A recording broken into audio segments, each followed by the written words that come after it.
Hi there and welcome back to a 3-month now review of my Dell XPS 13-9300, the new 2020 edition of the Dell XPS 13.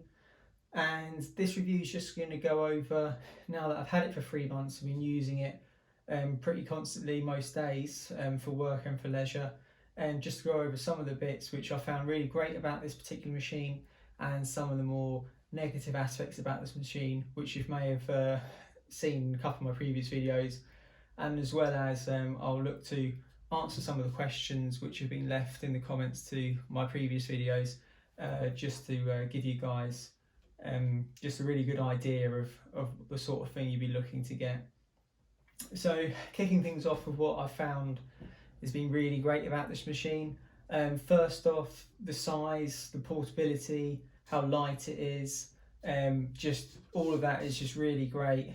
Super convenient to put in backpacks and so on, and having the full monitor all the way down to the bottom here, and it just looks super modern and sleek with the thin bezels. Those are some really like design and aspects of the laptop, which is really great because you touch and feel it every day. The carbon fibre is really nice to rest your palms on. Doesn't have sharp edges or anything like this,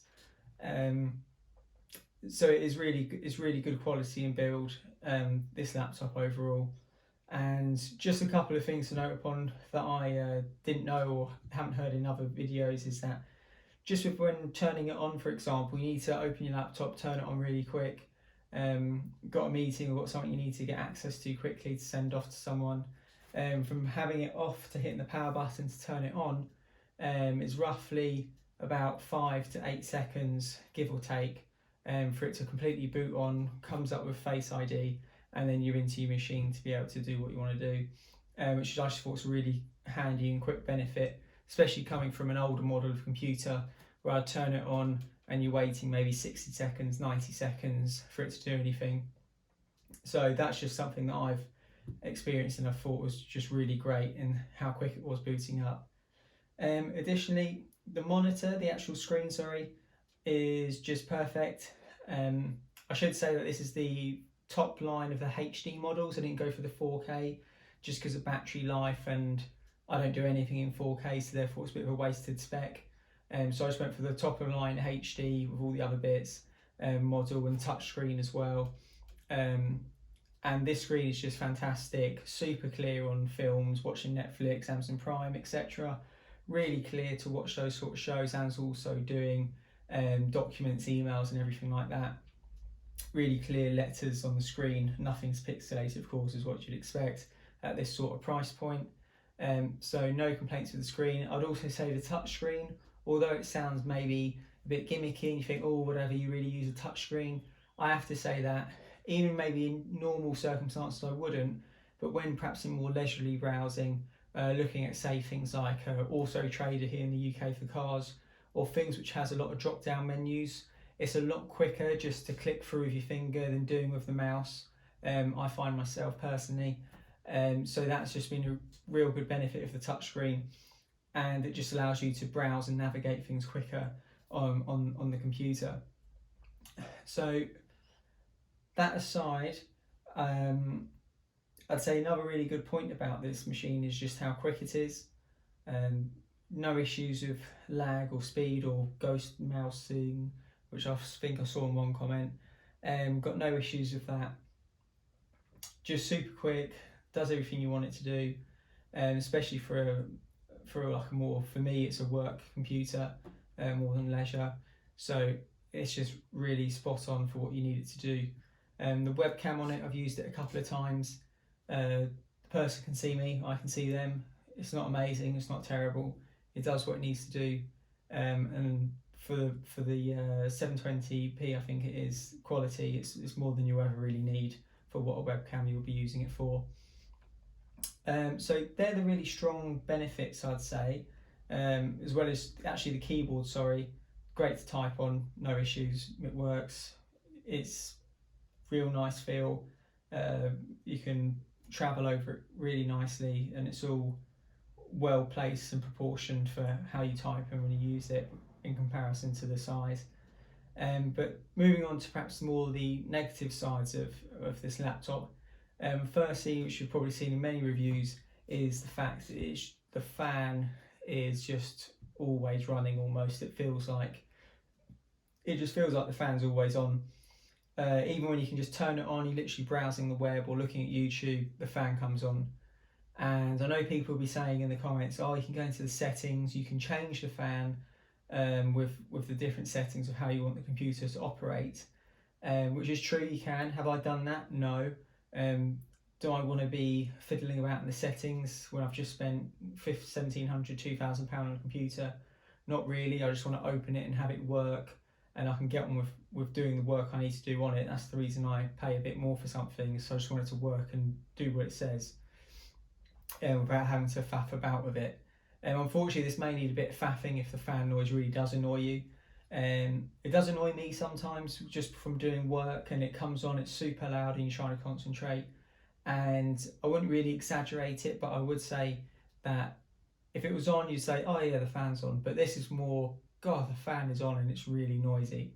So it's definitely noticeable when it does go on for a few minutes, and it is quite annoying.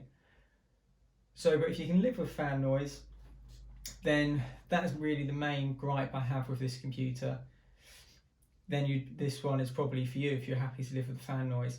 And people say you can make it into a lower spec or setting so it doesn't run so efficiently, or not efficiently, but so quickly. But at the end of the day, if I wanted a computer which was, I'd have to underpower, I'd have bought a cheaper computer and saved myself a load of money. So I don't quite agree with that, but I guess everyone's got their point. So also, I'd say just another thing, if you're a bit of a clean freak or like to keep things tidy, a bit like myself, this computer is probably going to drive you up the wall just because of all the smudges and marks, and it just seems to attract dust to the screen. I don't know why, or maybe I just got a dusty house, but it just always seems to have dirt on it no matter how much I clean it down and wipe it. So that's just one minor consideration to think about. So that's really the pros and cons of it, to be honest, from living with it. The major negative is just the fan noise, and if you're happy to live with that, then this is a pretty good all-round laptop to use, especially with the touchscreen. I've found really useful. So just to go on to replying to some of you guys' comments, apologies I haven't replied to them sooner, just been super busy with work, unfortunately. But now I've got a moment, I'll just quickly run through them for you, just so you can have a good idea if you're interested in one of these or not. So somebody's thinking between buying a MacBook Pro and a Dell XPS 13, both base models. First thing I'd say is never buy a base model, because they just wouldn't be that good. I'd try and go one up or more middle of the range if you can afford it. And if you can't afford that, then I'd go for a model which isn't the Dell XPS 13, maybe something last generation's version, but the best of that, which probably possibly the price point you'd be able to afford, and you'd be getting pretty good tech at that anyway. So that's what I'd look to choose to do myself if I was looking at that sort of thing. But if you want to stick with more of the later stuff, I'd probably say a base MacBook Pro, just because the fan noise I do find quite annoying, and if I had my time again, I'd probably consider the Mac more. But looking at the price of Macs and the price of this, it's a hard one. It's personal preference, but I've given you the information to see what you weigh heavier to go, which side you want to go towards. So someone's also asked me a question about using my monitor here. I was going to save that for another video, but I might as well just address it now. Any pixelation sitting 3 to 4 feet away? The answer is no. I'd probably find it quite hard seeing the monitor because I need my glasses on if I was that far away, but no, I don't find any pixelation at all, even looking up close. Super good screen, super HD, and no issues with it whatsoever. And just flicking through here, so somebody's asked me, how do I keep it clean? Well, I use the a cloth that you usually get with sunglasses, or the cloth you have maybe with your reading glasses, etc. I just use that just generally to give the computer a wipe down. Or with the screen, I also use the wet wipes that you get when you get like a new protective phone screen, and you have to decontaminate your screen before putting the plastic on the screen protector on your phone. I use that wet wipe sometimes on the screen. I have a few spare of those. That cleans it up quite nice, but it doesn't seem to last for very long. Yeah, other people just agreeing with me that theirs runs super hot. Did it come with a USB-C cable? Answer is yes. So that's that. And I guess most of the questions here that I'm seeing is just people asking between a Dell XPS 13 and a MacBook. So Apple or Dell is the answer. Apple or Dell? Well, it just depends on what I've noted so far, which one you can live with.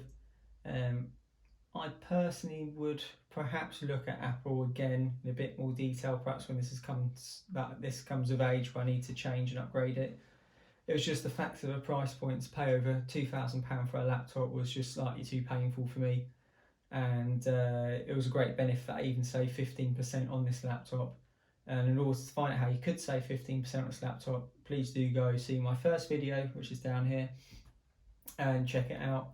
15% on £2,000 or £1,800 is still a few pound, so well worth a view just to find out how. So I was able to save on this, and with the saving and the price difference between this and a Mac, it was just slightly too much for me to really consider the Mac properly. But if I had the time again, I'd probably test out the Mac in greater detail and do a bit more research on it than just this one.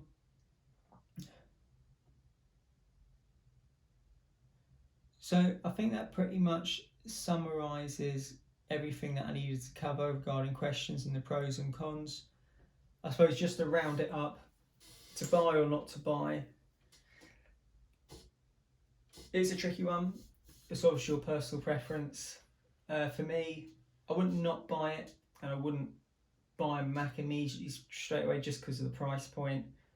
I'd have to really consider it. It is a tough one, but it's just the fan noise. Sod's law, it's been quiet all this time we've been talking, but it really does whiz up and power on, and when it does, it's super loud. So they're just a few things to consider. So I hope that's been helpful, and if you have any other further questions, please do leave them in the comments below, and I'll do my best to reply to them, and if not, I'll address them in my next video where I'll also be talking about my monitor and how that's worked with this computer, and especially in times like this during lockdown and working from home, how this has just almost been pretty much the perfect setup for me, and possibly it'll be helpful for others watching. Okay, so until next time, I'll catch you then.